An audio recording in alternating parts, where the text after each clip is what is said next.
ओम पूर्णमदः पूर्णमिदं पूर्णात् पूर्णमुदच्यते पूर्णस्य पूर्णमादाय पूर्णमेवावशिष्यते। ओम शांति शांति शांति। आज हम बताएंगे कि केवल इस्लाम में ही नहीं, सनातन वैदिक धर्म में भी पवित्र धर्मयुद्ध है। श्रीमद् भगवत गीता के अनुसार जब अन्याय, अत्याचार और आतंकवाद की सीमा टूट जाए, अन्यायियों, अत्याचारियों और आतंकवादियों से बातचीत के सभी रास्ते बंद हो जाएं, केवल और केवल एक ही रास्ता बचे, युद्ध का, तब वह युद्ध पवित्र युद्ध हो जाता है। इसको अच्छी तरीके से समझने के लिए हम महाभारत की ओर चलते हैं। हस्तिनापुर के राजा धृतराष्ट्र के 100 बेटे थे, जिन्हें कौरव कहा जाता है। कौरवों के सबसे बड़े भाई का नाम दुर्योधन था।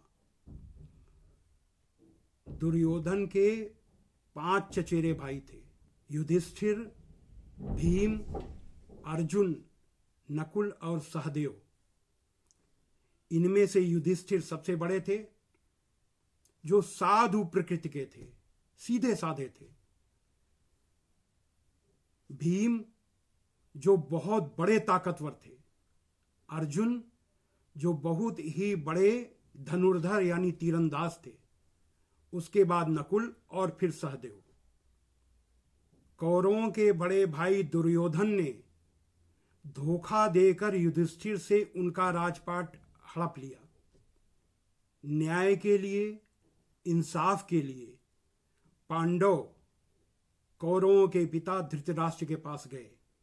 उनसे न्याय की मांग की, इंसाफ की मांग की, लेकिन धृतराष्ट्र ने पुत्र मोह में, दुर्योधन के मोह में किसी भी तरीके का न्याय देने से इनकार कर दिया और उन्होंने कहा, इसमें जो कुछ करेगा वो केवल दुर्योधन ही करेगा।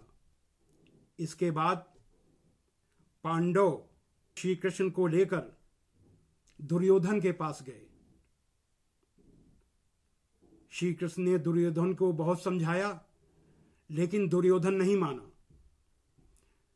तब श्री कृष्ण ने एक प्रस्ताव रखा दुर्योधन के सामने कि पांडव 5 भाई हैं, 5 भाइयों के लिए केवल 5 गांव दे दो, बाकी सारा राज्य आप रख लो। पांडव लड़ना नहीं चाहते, युद्ध नहीं करना चाहते, लेकिन इसका जवाब दुर्योधन ने इस तरीके से दिया कि हे कृष्ण, 5 गांव तो बहुत बड़ी बात है। अगर पांडवों को सुई की नोक के बराबर भी जमीन चाहिए तो उसके लिए युद्ध करना पड़ेगा, जंग करना पड़ेगी। जब दुर्योधन ने बातचीत के सभी रास्ते बंद कर दिए तो पांडवों के लिए युद्ध अनिवार्य हो गया, मजबूरी बन गया।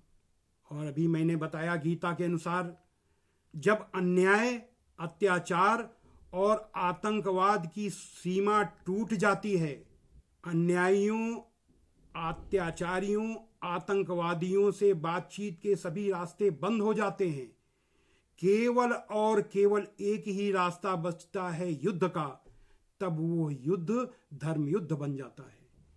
पांडवों के लिए अब युद्ध अनिवार्य हो गया था, मजबूरी बन गया था, वो धर्म युद्ध बन गया था। इसलिए कौरव और पांडवों की दोनों की सेनाएं कुरुक्षेत्र के मैदान में आ खड़ी हुई। महान तीरंदाज, महान धनुर्धर अर्जुन ने जब कौरवों की सेना में अपने ही चचेरे भाइयों,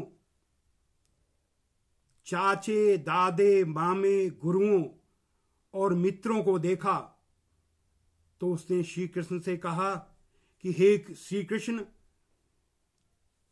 एक राज्य के लिए मैं अपने ही भाइयों, अपने ही चाचे, दादे, मामे, गुरुओं और अपने ही मित्रों, दोस्तों का कत्ल नहीं करूंगा, इनकी हत्या नहीं करूंगा।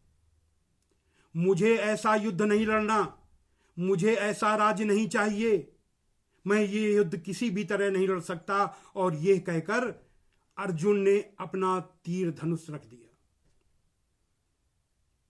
इस पर श्री कृष्ण जी ने अर्जुन से कहा कि हे अर्जुन, जिन्हें तू अपने भाई, चाचे, दादे, मामे, गुरु और दोस्त कह रहा है, ये तेरे खिलाफ इस युद्ध के मैदान में आए हैं, ये तुझसे लड़ने आए हैं, ये तुझे मारने आए हैं। ये तेरे भाई, तेरे चाचे, तेरे दादे, तेरे मामे, तेरे गुरु, तेरे मित्र नहीं हैं। ये या तो अन्यायी हैं या अन्यायियों का साथ देने वाले हैं। ये तेरे दुश्मन हैं, इसलिए तू इनसे युद्ध कर। यदृच्छया चोपमन्नम स्वर्गद्वारम पावृतम सुखिना क्षत्रियापात लभन्ते युद्ध मीदृशम। हे अर्जुन, अपने आप प्राप्त हुए स्वर्ग के खुले हुए दरवाजे की तरह इस तरीके का युद्ध, इस तरीके की जंग किस्मत वाले लड़ाके ही पाते हैं। अथ चेत त्वमिमं धर्म्यम संग्रामम न करिष्यसि ततः स्वधर्मम कीर्तिम च हित्वा पापम अवाप्स्यसि। किंतु यदि तू इस पवित्र धर्म युद्ध को, जो तेरे ऊपर लादा गया है, जो तेरे ऊपर थोपा गया है, सारी बातचीत के रास्ते बंद होने के बाद ये तेरे ऊपर थोपा गया है, जो तेरे लिए पवित्र युद्ध बन गया है, पवित्र धर्म युद्ध बन गया है, अगर इस पवित्र धर्म युद्ध को तू नहीं करेगा तो तू अपने यश, यानी जो तेरे बारे में कहा जाता है तू बहुत बड़ा तीरंदाज है, तू बहुत बड़ा योद्धा है, तू बहुत बड़ा धनुर्धर है, इस तेरा यश ये खत्म हो जाएगा और तू पाप को प्राप्त होगा। और पाप को प्राप्त होने के बाद तू नरक को जाएगा, जहन्नुम में जाएगा। हतो वा प्राप्त स्वर्गम जित्वा वा भोक्षसे महीम तस्मादुत्तिष्ठ कौन्तेय युद्धाय कृत निश्चय। इसलिए हे अर्जुन, अगर इस पवित्र धर्म युद्ध में तू मारा जाएगा तो तू स्वर्ग को जाएगा, और अगर जीतेगा तो इस पृथ्वी में इस राज करेगा और उसके बाद स्वर्ग को जाएगा। अगर तू ये नहीं करता तो तू पाप को प्राप्त होगा। इसलिए हे अर्जुन, तू युद्ध के लिए दृढ़ निश्चय करके खड़ा हो जा।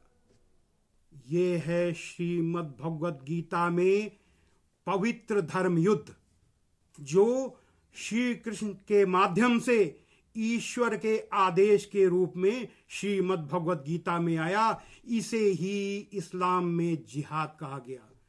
हम हिंदुओं और मुसलमानों दोनों को बता देना चाहते हैं कि महाभारत जैसी परिस्थितियों में ही पवित्र धर्म युद्ध के लिए हजरत मोहम्मद सल्लल्लाहु अलैहि वसल्लम पर अल्लाह का, यानी ईश्वर का आदेश कुरान में आया।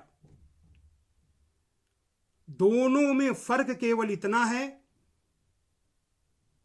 कि श्रीमद् भगवद गीता में पवित्र धर्म युद्ध का यह आदेश अन्याय के विरुद्ध आया, और कुरान में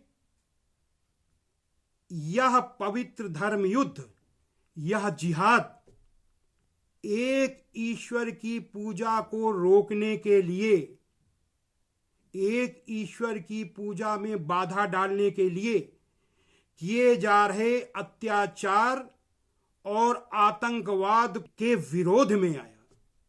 यह केवल फर्क है। यह है जिहाद की सच्चाई। अगले एपिसोड में हम बताएंगे कि इस्लाम में पवित्र धर्म युद्ध में, जिहाद में तलवार का उपयोग कब, क्यों और कैसे हुआ। अंत में हम ईश्वर से प्रार्थना करेंगे कि ओम अस्तो मा सद्गमय। हे ईश्वर, हे अल्लाह, हम सबको असत्य से सत्य की ओर ले चलो। तमसो मा ज्योतिर्गमय, हम सबको अंधकार से प्रकाश की ओर ले चलो, यानी अज्ञान से ज्ञान की ओर ले चलो। मृत्योर्मा अमृतम गमय, हम सबको मृत्यु से अमरता की ओर ले चलो, यानी जीवन और मरण से मुक्ति की ओर ले चलो, जन्नत की ओर ले चलो। ओम शांति ही शांति ही शांति ही। अर्थात हे ईश्वर, हे अल्लाह, हम सबको दैहिक, दैविक, भौतिक इन तीनों प्रकार के कष्टों से बचा लो।